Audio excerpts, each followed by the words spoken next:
Welcome, everybody. I'm Kathy. I'm in Vermont in the United States. Ramsey is off doing sweet things. So I am here on episode 29, season 3, with Paulette Pipe, who comes to us from Lee's Summit, Missouri. And of course, Susie is here from Ireland. Hi, Susie. Hi, Paulette. Hi, Kathy. Hey, Kathy. So good to have you back, Kathy. We haven't had you on for way too long. This is an extra added bonus.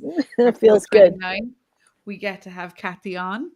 And I'm thrilled about this evening's guest because she's somebody who I think lights up the room. She lights up our lives every Sunday morning when she sends us her little messages on YouTube. I'll tell you more about that towards the end.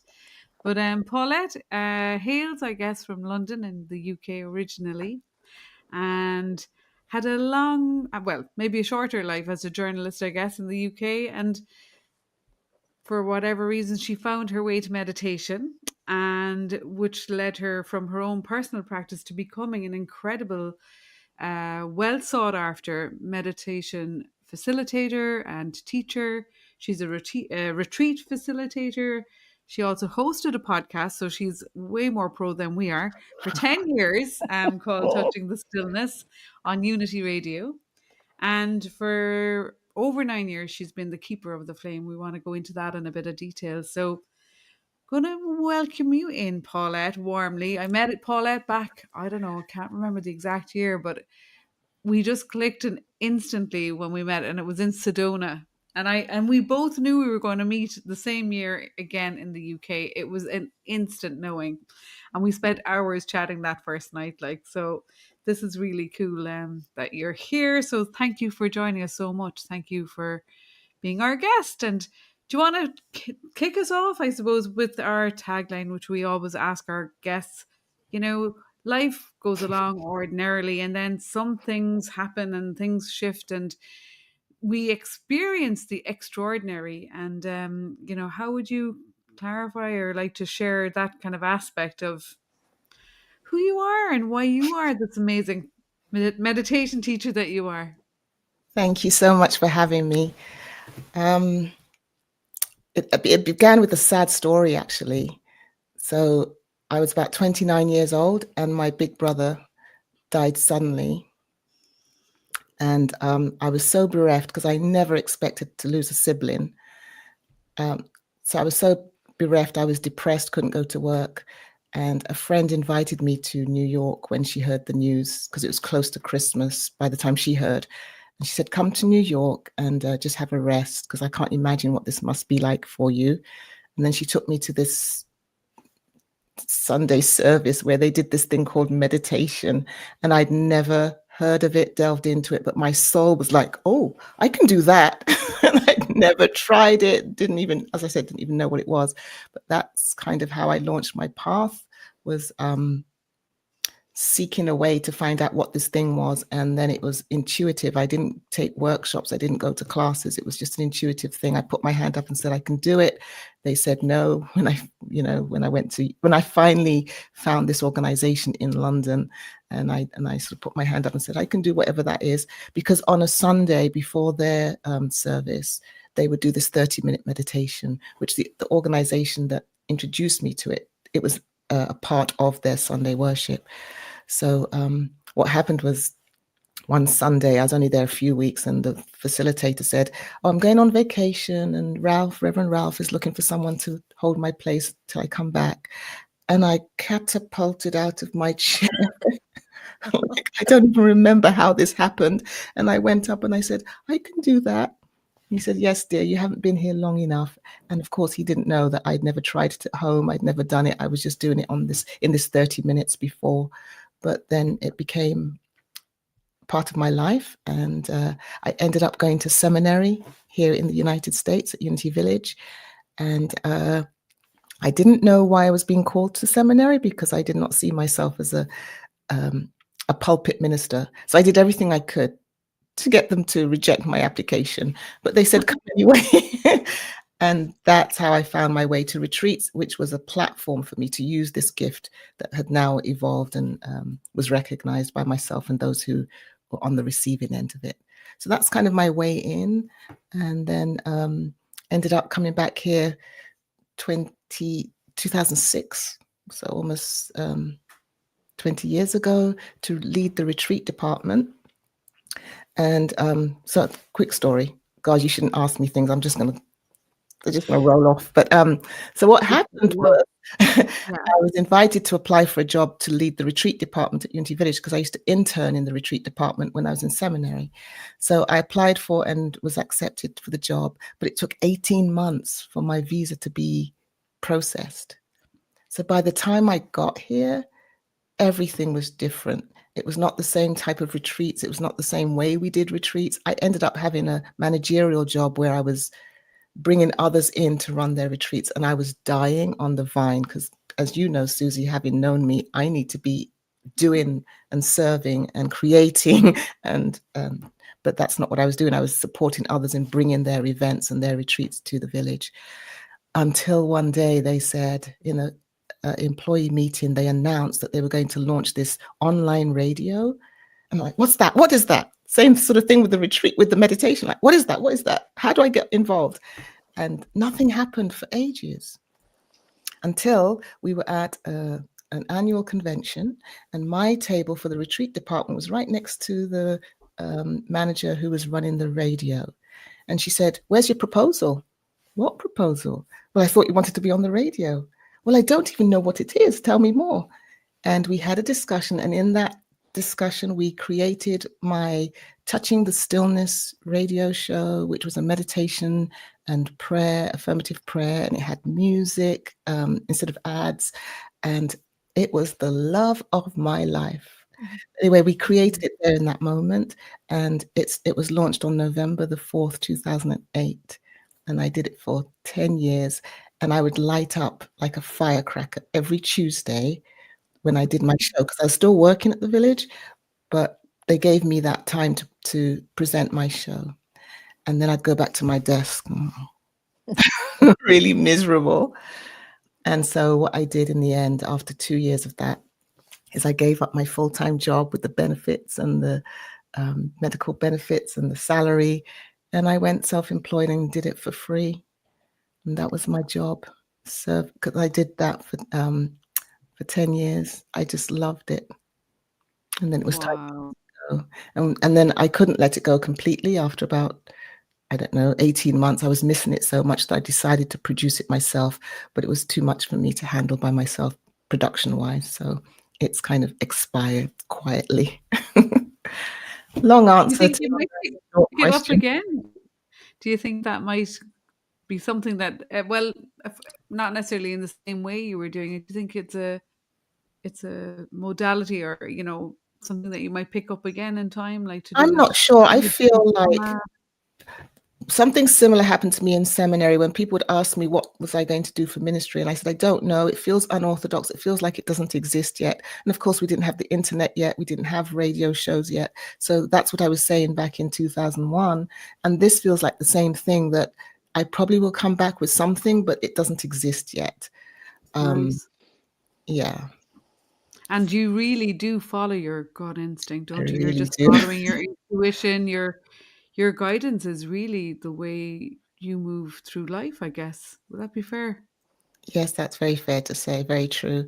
And it's nerve-wracking for people who watch me live my life, because it's great big risks and jumping without a net and not knowing why I've been told to do something. Sometimes I'm disobedient, like, no, I'm not doing that. And it will come circuitously to come back to me another way. But yeah. I would think living that way for people to see would be very inspiring. I hear that people are inspired, but they wouldn't do what I do, is what they say. They wouldn't take such chances. But even if people see that and know, they still have you in the back of their mind. And when you can't make those big chances, or you can't take those big chances when you don't feel strongly about something. So maybe you fueled people to have that You called yourself a firecracker. You're cracking sparks all over the place. I see that. Yeah. So I think you're doing all of us a service by, giving people, yeah, that can be done. She did it. I can do it. I care. Yeah. Yeah. And I wonder, do people say to you, Paulette, like, how do you do it then? What's your practice? Like, how do you get that info or that insight or that guidance, let's say? And, is it a nudge? Is it a dream? Is it a voice? Is it just an inner knowing? Is it just being able to kind of energetically feel your way from one thing to the next? It's all of those things. I am an empath and have very strong intuitive gifts, and they all kind of came into coherence around the same time. Like I'd be not working, but like using this gift over here, and then this one would show up and I'd use it here, and then this one merged with that, and so all of them are coming together now to the place where I am. And you may also remember that back in January of 2000, while I was still in seminary, I made a commitment to dedicate one day a month to silence. So I would spend an entire day in silence, meditation, prayer, sometimes including fasting. And it would be something like, I don't have time to do it this month. And then be reminded, I don't have time not to do it this month. And it was particularly obvious in seminary, where I went back to school while I was in seminary to finish my degree. So I had double the homework, double the study, and I'd be like, I can't do it. And I would still do it. And then whatever assignment I had for college would double for what I had in seminary, and books would fall off the shelf and all that kind of thing. So it's like, okay, yeah, just keep doing what you do. So I've kept that commitment for the last 25 years, 26 in January. And I'm sure that supports what I do. And then now I'm self-employed and I manage my own time. I have a very extensive practice, but it doesn't feel like, oh, I do my meditation or my practice and then I go to work. It feels like the minute I start, I've started work, because it's preparing me for whatever I'm going to do that day. Wow. And with just going back to the day silence per month, is it the same day every month? I want to know how, Yeah, like is when. it the last Sunday, the first, third, how No. And particularly when I was in school, and then I had a really crazy schedule when I was working at Unity Village, and in all my jobs actually, because I've been doing it for all this time. So it would go on my schedule, and it's non-negotiable once it's on the schedule. I might change the day, but it's on there like any other important meeting or whatever. So I cross the day out. And if it looks like I'm not going to make it to the 30th or the 31st of the month, then no, everything else has to change around that. Wow. And so at the moment it's on a Saturday, and it's usually around the third Saturday of the month, but it's not written in stone, but it has to be done before the 31st or the 30th. Not has to be, I get to. And everyone is different. It's just like going on retreat or something. Every single month is different. And there were times back in the day where my day of silence would be sleeping to catch up on my well-being in between the prayer and the meditation. So, it just depends. But yeah, I'm very strict about that. So, but when you know that it's coming up, it's on your calendar, it's going to be this Saturday, you've been doing it for so long, is it like an oasis for you? Or do you still sometimes like, oh my gosh, I should be, this thing is no. It's like I have an appointment, I have a Zoom call, I have a meditation to lead. It's like that. I get ready for it. And I have family in England still. And if they don't hear from me, we check in with each other. So we have like a little family group, and I send them a photograph every month. It's a badge that I wear that says I'm observing silence today. And so I send that picture to them, and like So if you don't hear from me, don't call the police. Don't send Right. someone to break down the door. I'm just in silence today. Wow. How many people around you have taken up that practice? Well, I used to do a silent retreat every year for about 12 years, and I would share, mostly at the beginning of that 12 years, I would share that this was one of my practices, and I'd say maybe 3 or 4 people took it up. They did it differently than I did, and that's okay. And you were talking about inspiration earlier. People who were inspired thought, well, I can't do a whole day. And you don't have to do a whole day. You just have to be willing to do something. Maybe it's a couple of hours every month. Maybe it's half a day. Maybe it's quarterly. You don't have to do it the way I do, because I consider this part of my sacred service in the world.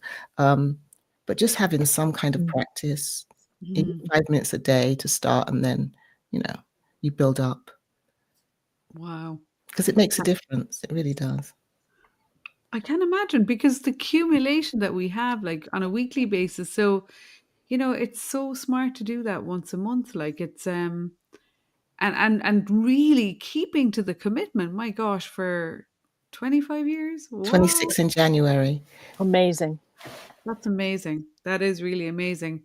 And I know that you like a good tune as well, because when I used to listen to your podcast, you always had cool musicians, songwriters, cool songs. Like, you're a very cool gal. If somebody isn't watching this and they're listening, Paulette does this groovy thing which she calls moving into stillness.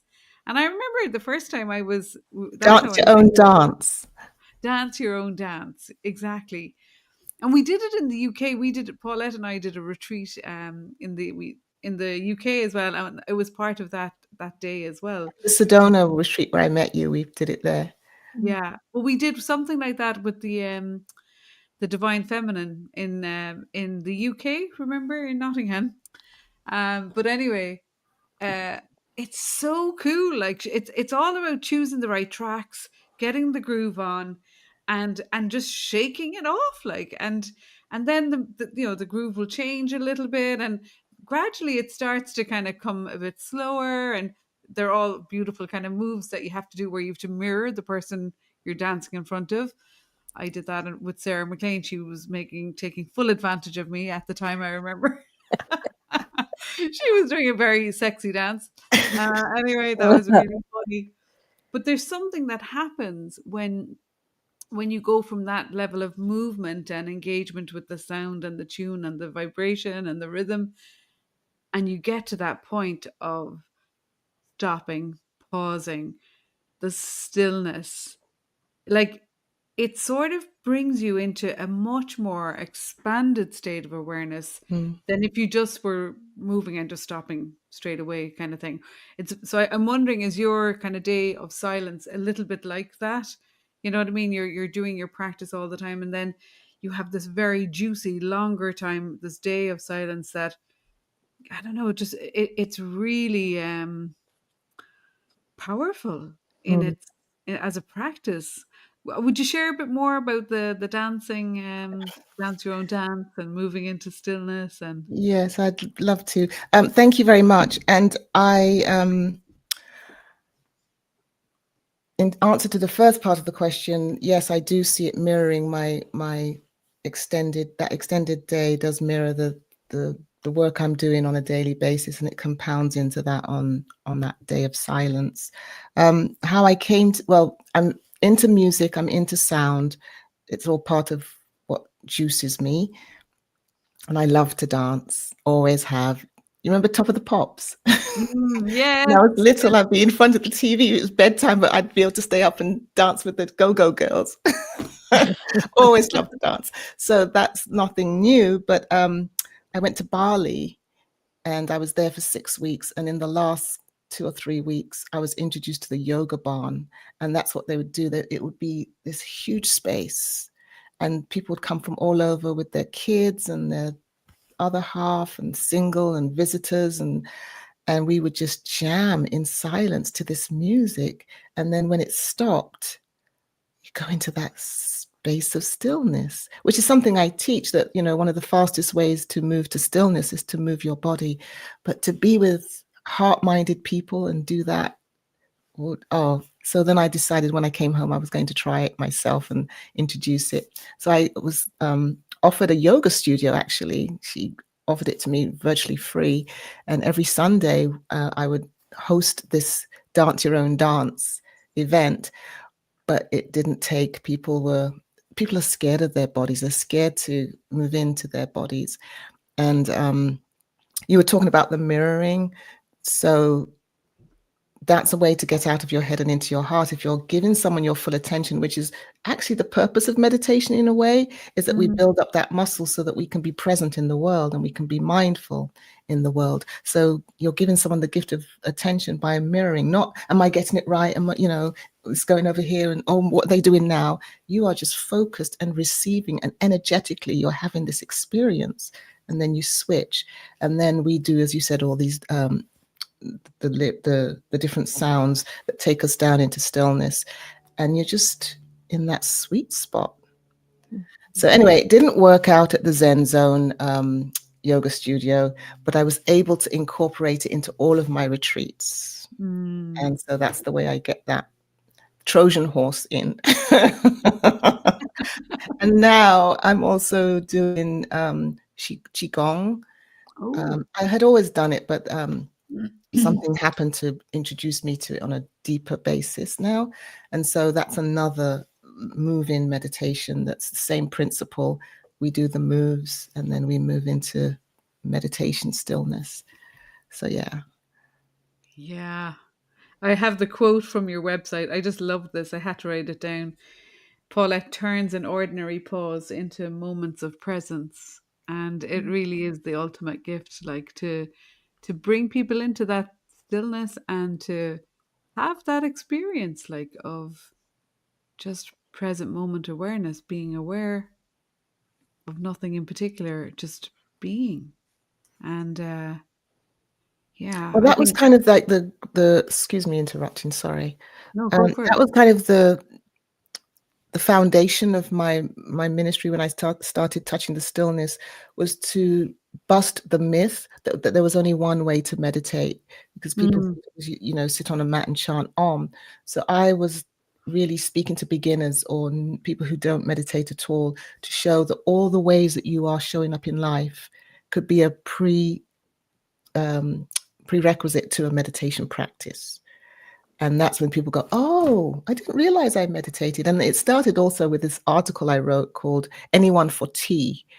And I describe in a very meditative way making a cup of tea and all the parts that go into it. And then I come up the stairs and I sit on top of the stairs and I smell the wafting aroma of the herbal tea of choice. And I take a sip, really sort of into the details.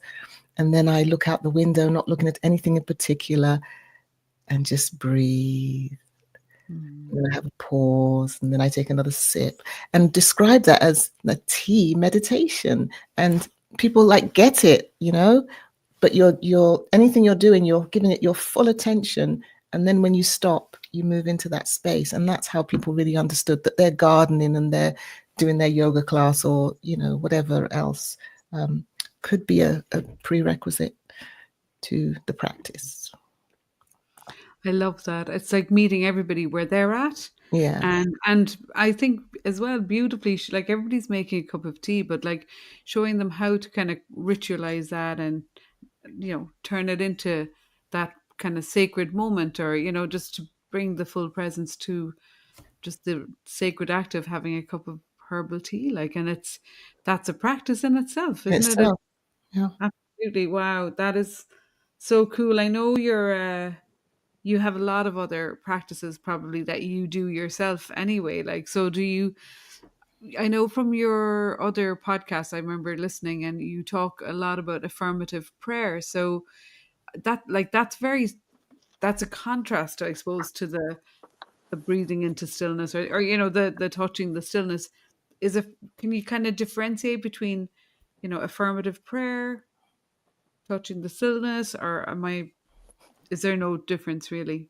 Well, I was introduced to affirmative prayer. That is something I did learn. It didn't come to me intuitively. And that's when I joined Unity, which is a New Thought organization. And that's their style of prayer that was taught, was affirmative prayer. I'd never heard of affirmations before I met unity. Now they're mainstream, and they weren't so much then. So we call it prayer, but it's really affirmations and positive statements. So the way I would use that is I would do meditation first, go into a deep place, and then speak those truths into that sacred deep space that we just created, because it has even more power. And then even when you're doing it with a group, it has more power.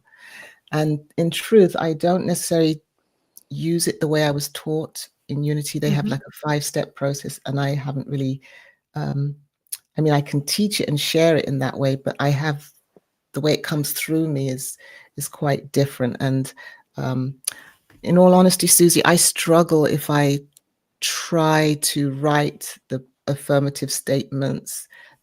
It's a growing edge. I do one every month and put it on Facebook, but it doesn't just come naturally as when I'm doing meditation and just open my mouth, give me a microphone, and I'm there. And the same is true with the way I pray. When I'm thinking affirmative prayer,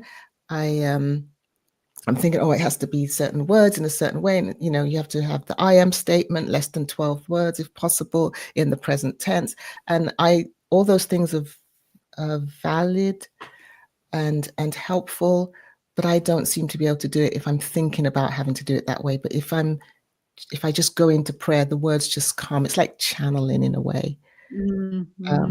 So it flows. And then if it's coming from my meditation, or I've just led the group in a meditation and I pray from that place, it's like, oh my gosh, what just happened? And we're all looking around like, what just happened?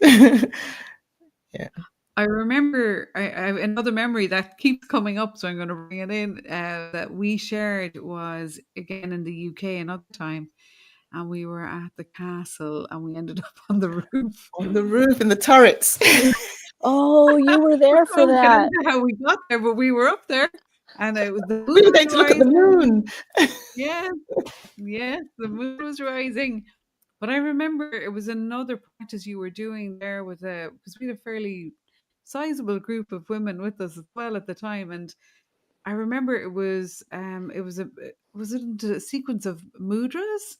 Was it hand mudras that we were doing, or is it the kind of Thich hand practice of you're bringing it in? Oh, And right. That was a kind of mudra. So yes, I'm into mudras, hand movements that use the meridians in our hands and fingers.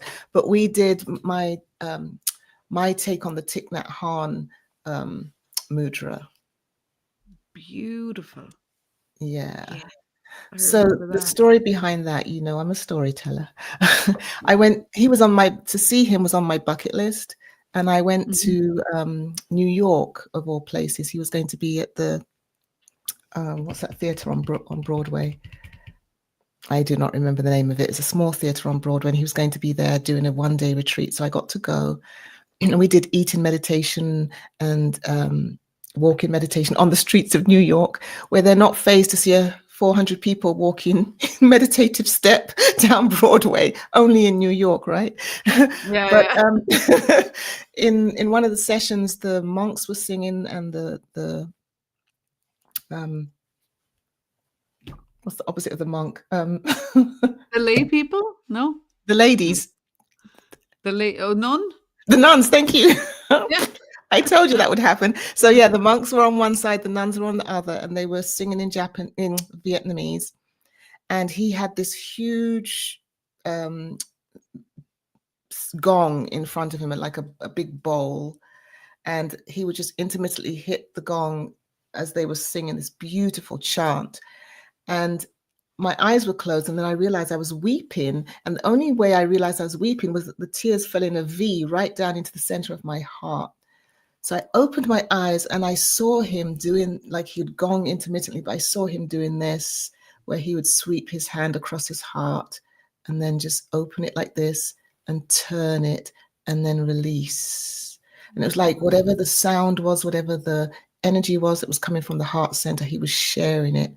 So I took that, borrowed it from him, and I share it when we're doing prayers for the world or prayers for the, communities and so on. And so you're just like feeling into your heart. Allow the pulse of your heartbeat to beat into your hand. Let it be a pulse and a vibration of love and light. And then you sweep that across your heart. and hold it as a gift. And as you exhale, you turn your hand and share it out in the world. And it's just so powerful. And then I got a friend, Daniel Namod, who's a famous New Thought musician. He recreated the chords from what the nuns and the monks were singing. So I have that as my background. Oh, I just love that. Wow. But yeah, we did that on the roof. We did. I like we've had a lot of really kind of cool experiences together. Like if you were showing up, I always knew, okay, like something's going to be happening here. You know what I mean? We're in sixth gear now. Paulette's in the room, like so. Well, Yeah. ditto.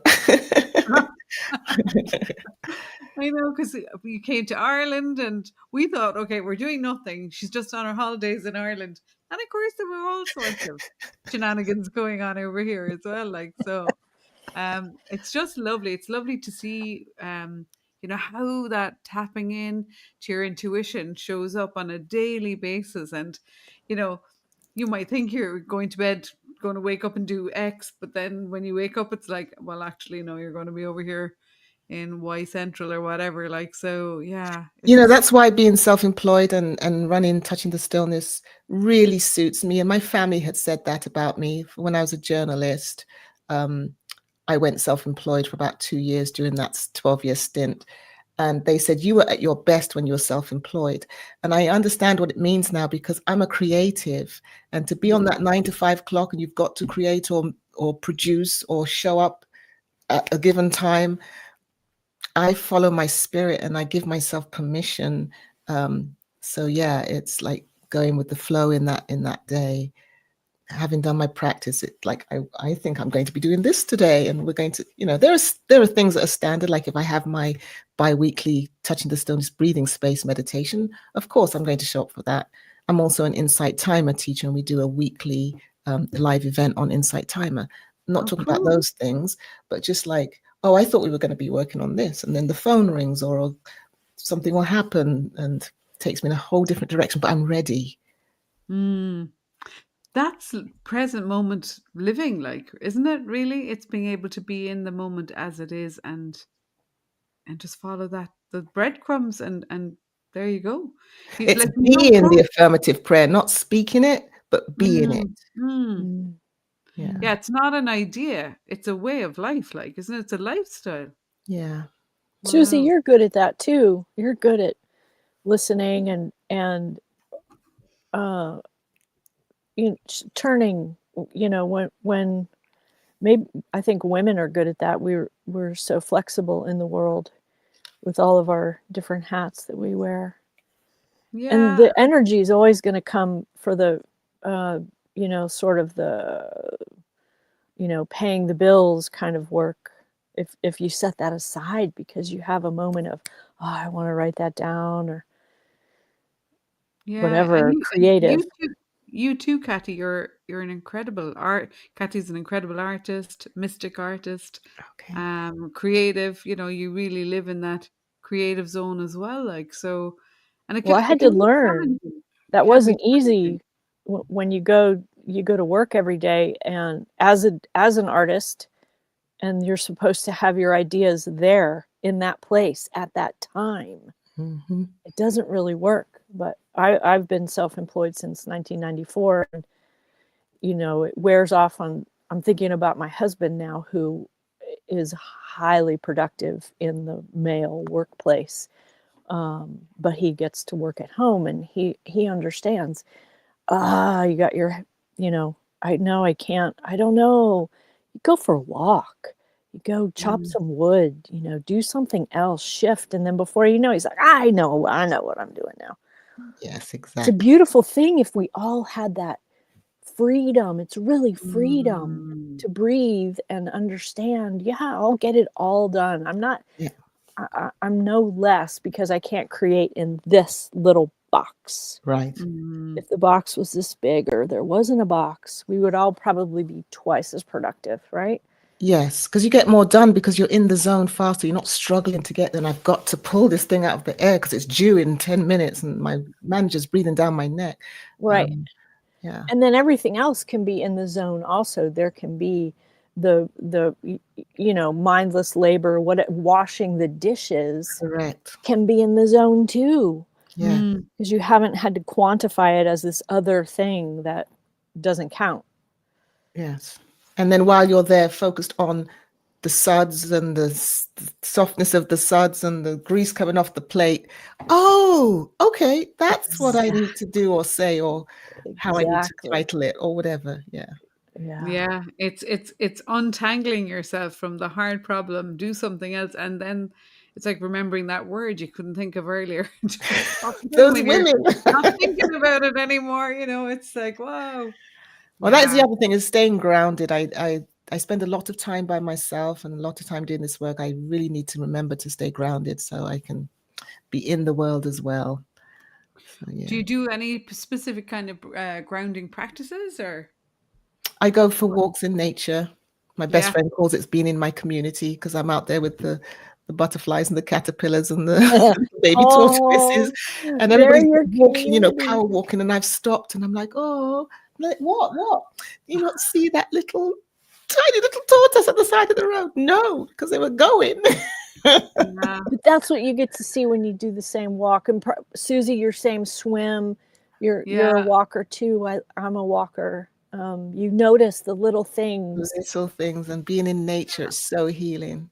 So I call it my wonder, WANDER, my wonder. Oh, nice. Excuse me, my wonder walk, WONDER. I go out Wonder and walk. wander to wander. Oh God, I'm confusing them. I like that though, the wonder The walk. wonder walk.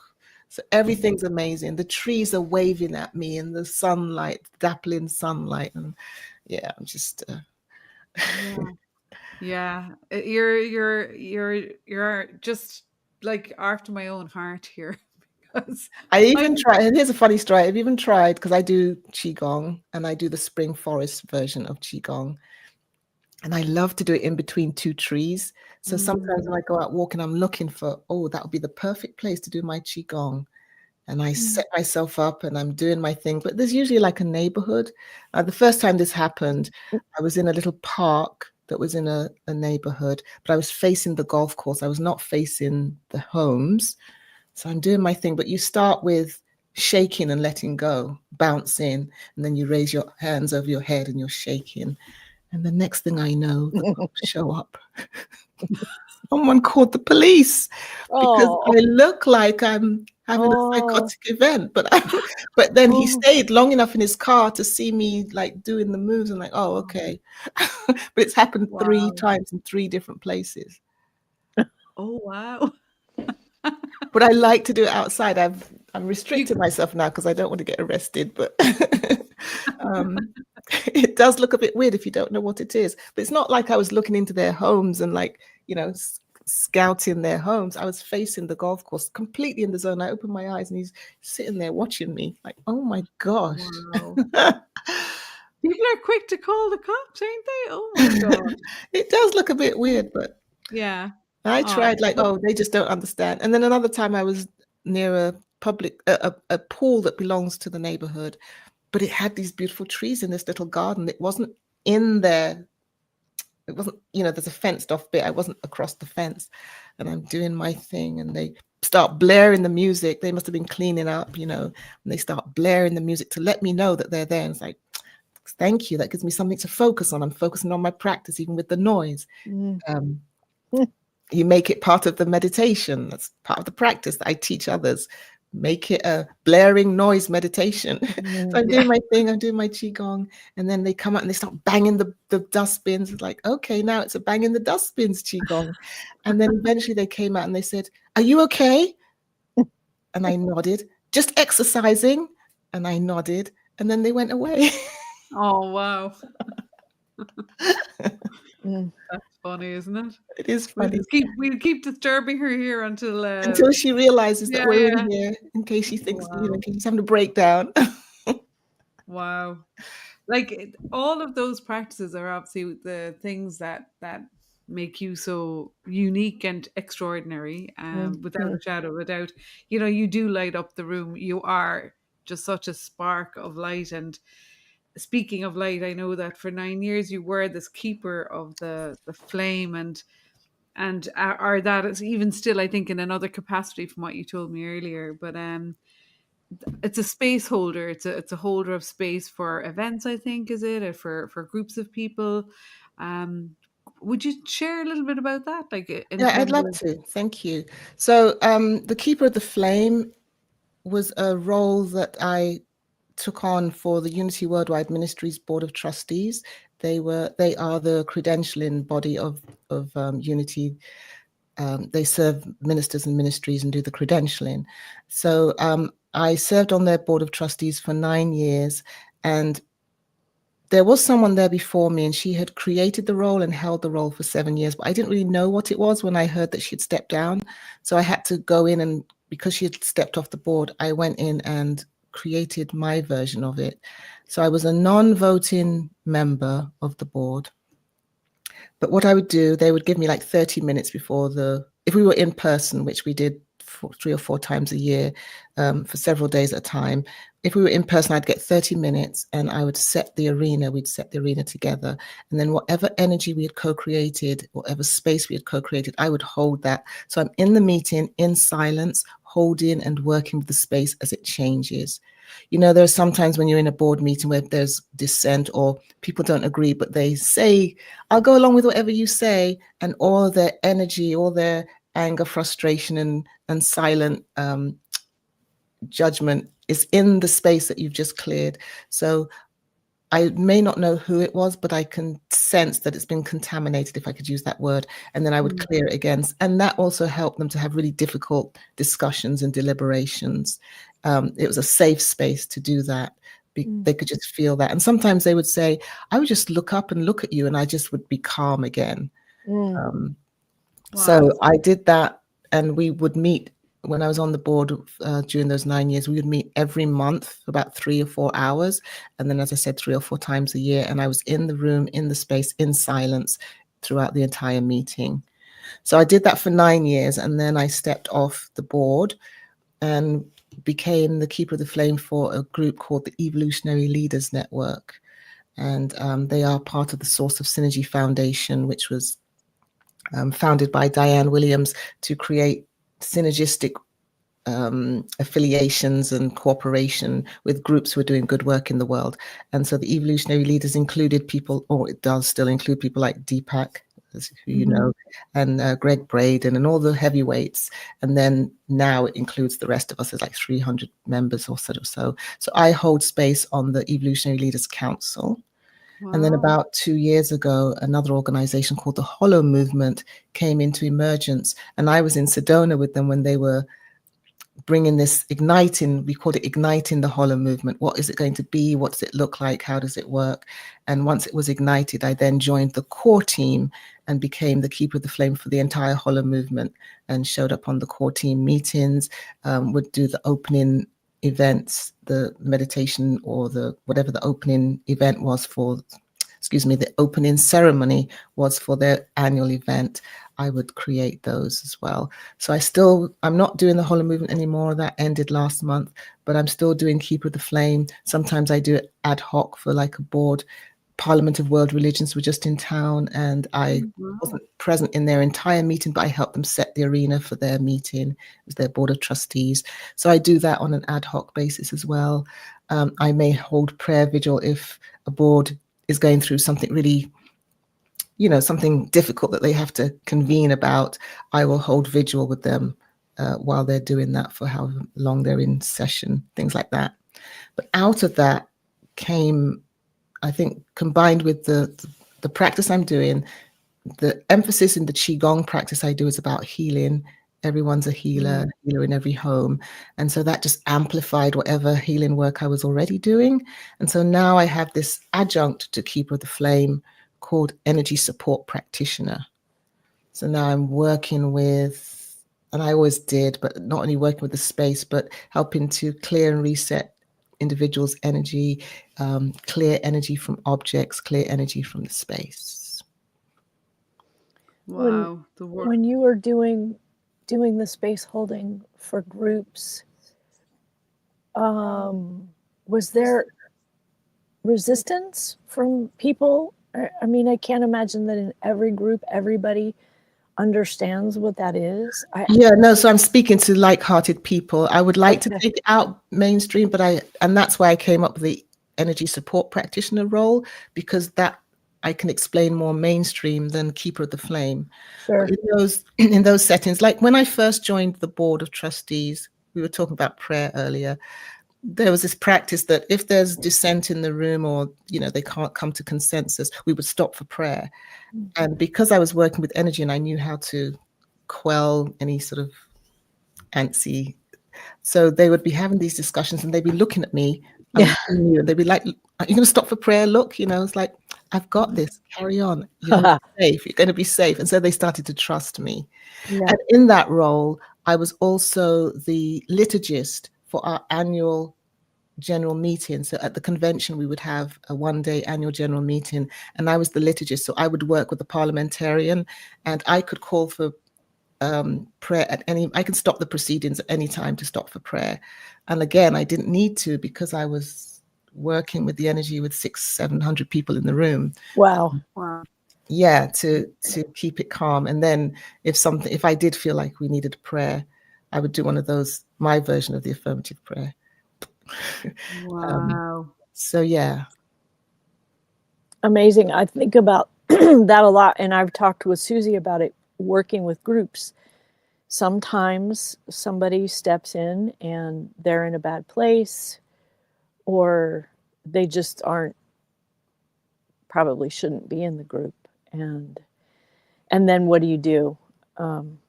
So yeah, that is a big topic. I'm fascinated. Right. But if you're holding the space, it's like there's a prayer: reveal what needs to be revealed and heal what needs to be healed. So if you're working with energy and you're working in that space, people will self-select, because the energies, they're not feeling symbiotic with the energy or with the group or whatever, but they can have some kind of clarity and discernment if the space is clear. I just thought of that. Yeah, right. That makes a ton of sense.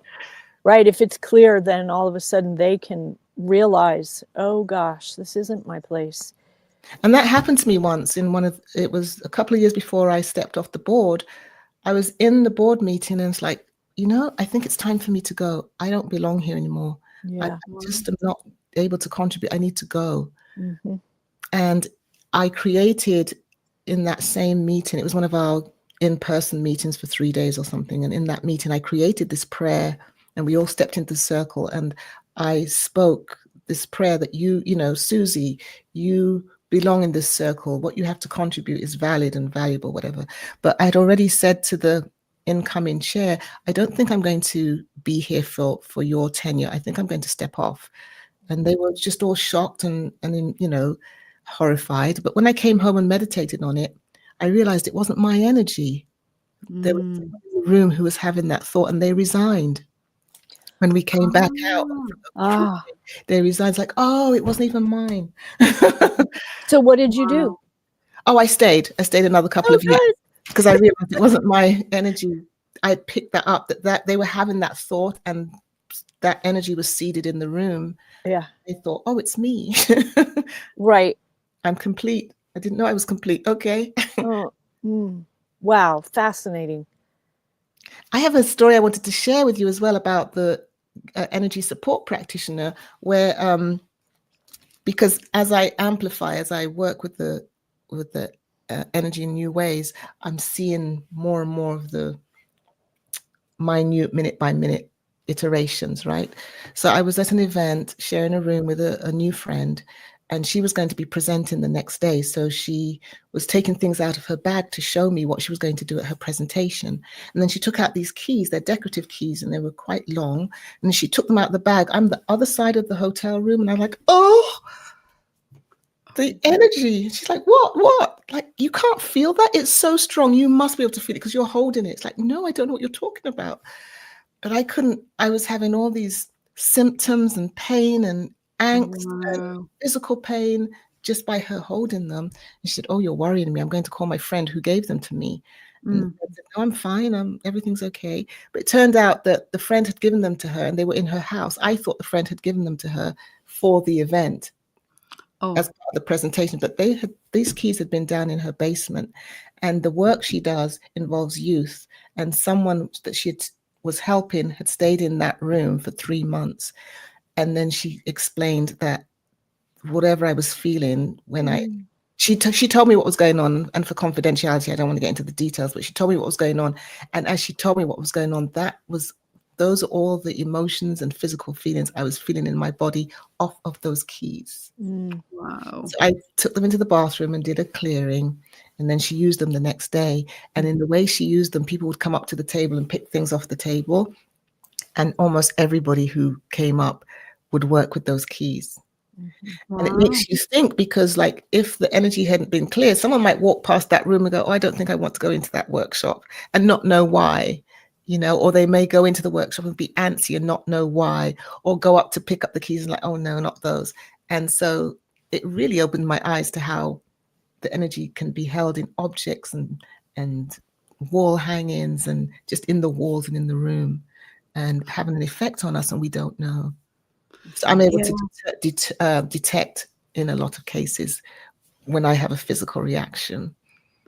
Yeah, it takes a lot of discernment to kind of distill it down, doesn't it? To separate you from what you're picking up on as well. I know that. I know you and I have had a couple of interesting experiences in rooms that are very old and Yes, God knows, and yes, and I think sometimes when there's more than one empath in the room, it almost becomes more amplified because you're picking up on one aspect, I'm picking up on another. You're kind of looking at each other. You're in a non-local space. You're not even talking because you can't talk about it at the time. Maybe you digest it later and talk about it, but it can get very intense. But I think my own personal experience is that things like that are coming up because we're there for that reason, for to that do some reason, yeah. clearing, isn't it? And to I remember at one point thinking, I didn't train to do this. This cannot be my job. This cannot be something, because I would do what came intuitively, but then I'd really second guess myself, thinking Yes, that part. what? But I couldn't have done anything else, That part, I yeah. remember traveling with crystals. And I didn't even know what they were called or what what their properties were. But then suddenly I'm doing all sorts of things, and it's this kind of inner knowing, and you're like, I've got to get these to some running water in a natural spring. Exactly. Yes. And you're like, is there a natural spring? And I'm hearing myself going, And why water? Yeah, yeah, yeah.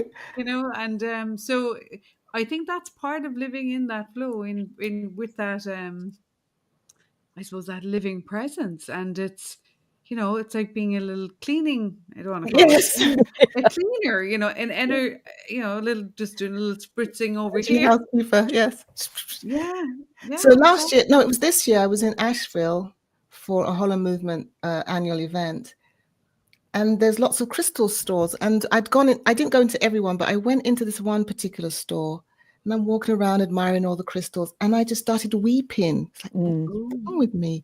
So I calmed myself down, I leave. And the next day there was one across the road from the hotel. It was beautiful, beautiful collection.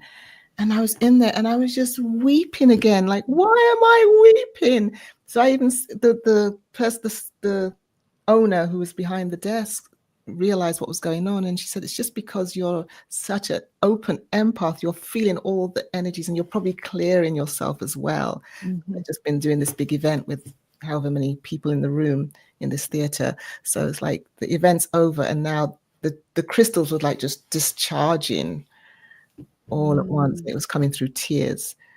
So yeah, you don't always know those, because they were the most exquisite and all sizes, and it's a bit strong. yeah, yeah. It's interesting. It's like you mightn't have even seen that shop as when you arrived in that place, but when it's the Correct. right time for you to go in there, suddenly you can't see anything but the shop, and you're like, guess I'm going in here. Exactly right. So It was there the yeah, whole time. I didn't even know what the complex was, and then on the last day, realized it was a little gallery shopping center. It's like, oh, yeah, just when I there we needed it. go.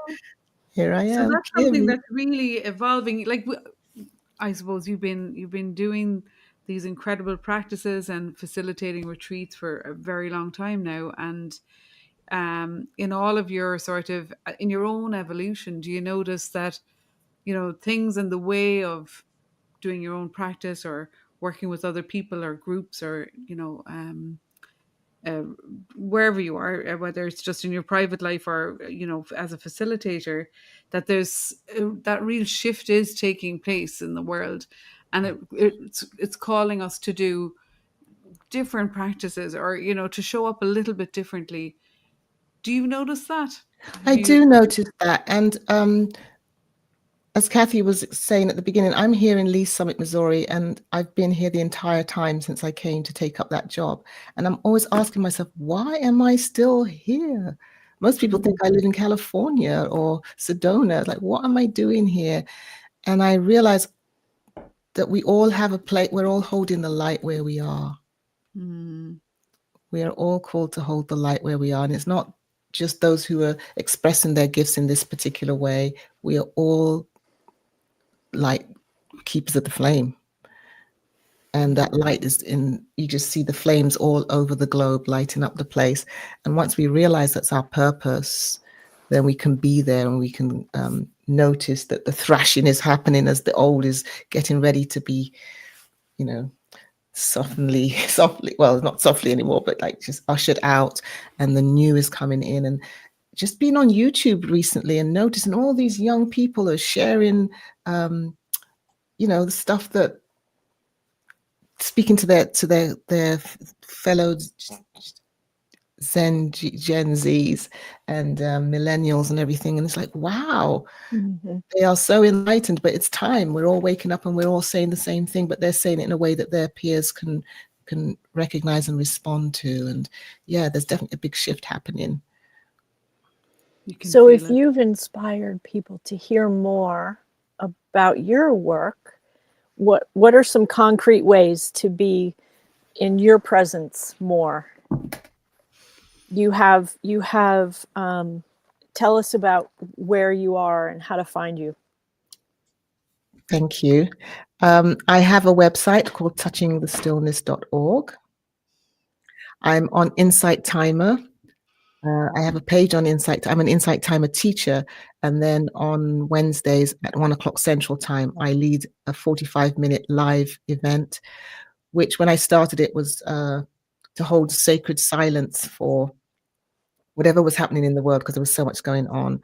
But then people would come with their anxieties and I would feel it in the room, even though it's these little icons on a screen. Like Yeah. we are here. Yeah. I would feel their angst and their energy. And so now I've changed it and extended it for 45 minutes so we can spend some time decompressing and grounding ourselves. And then we turn our attention out to the world. So I do that on Insight Timer. What else have I got going on? I have a YouTube page. I haven't done much with it recently. And what you were talking about earlier with the daily word, Susie, that's not on my YouTube page or Touching the Stillness page. It's kind of a private link, but I do send out, because the daily word, every Sunday I send out a daily word video. So it's the daily word for Sunday, and it comes from the Daily Word magazine published by Unity. But because it's their product, I don't get to share it online. But I'm thinking that I will do my own version of something like that. Maybe repurpose some of the stuff I did in my podcast and create videos from that. But that's to come. And what else am I doing? Keeping the flame. I'm trying to find some space to do some retreats, and those will be on my website when I do. But you can find out more on the calendar page of Touching the Stillness. Okay, great. I have a feeling people are going to be asking. Thank you. Brilliant. Yeah, sure. Well, thank you for asking. Very inspiring. Oh, thank you. Absolutely inspiring. Your creativity is just contagious, I would say, because it's like you said, meditation. There's a way to meditate for everybody, or there's a prayer for everybody, a daily affirmation, whatever works. I always say, but that you're able to meet anyone and everyone where they're at, like, and you have this massive kind of toolkit or kit bag full of goodies. And, that's what's so beautiful and inspiring about your work. I'm excited to see what's coming next. I'm getting this visual of sort of, the way they do all these like short things now. Everything is like 40 seconds. Yeah. Right. You know, we like things a bit longer. Like we're here for an hour, just rambling on happily out. But really, the fact that you in 40 seconds or in a minute or two, you can transform a space or a person or a feeling or an emotion or a thought almost instantly. Like so, I can see you just doing these little bite-sizey. What do they call them, Kathy? Clips or Shorts and reels. Reels and Yeah. It's funny you say that, because there are some instances where I'm keeping the flame and they say, can you do 2 minutes or 1 minute? Like, it really takes a little bit more than that to ground a whole thing, but I still do it. Yeah. yeah. But imagine if it was 10 minutes. If you felt like But that you after you can, you two, can reel them in. if it can feel like that in two, imagine how you'd feel if we had a more appropriate amount of time to do what we do. But yeah, so if I can allow that experience, or that experience happens in 2 minutes, let's share it, and then maybe they'll be ready to go deeper. Yeah, reel them in, and then have the the other juicy offerings, because it is these feelings and sensations that we cultivate within ourselves and that we share with others. It is a gateway drug in a way. Like it's you cannot get it from anything else. Like, you know what I mean? It's an inside job. And I think when people start to get a little taste or flavor of it, there's that desire is just automatically created, to have some more of that. Where can I get a little bit more of that? Yes. So touchingthestillness.org. that's Paulette, touchingthestillness.org, and I highly recommend it. And what's your Tuesday again, Paulette? 'Cause I know you send out Thank emails on you. The that. breathing space. That's the Yes. a gathering that's on Zoom every other Tuesday. And then if there's 5 Tuesdays in a month, we have the Twilight Zone. So it's at 7 Ooh. evening for those who can't come in the day. And all that information is on my website on the calendar page. Yeah, I think you just need to kind of go on and have a little rumble around and have a look at Paulette's website and check her out. And there's a fresh affirmative prayer on the affirmative prayer page of the website. Every month I put up the affirmation of the month. Oh, cool.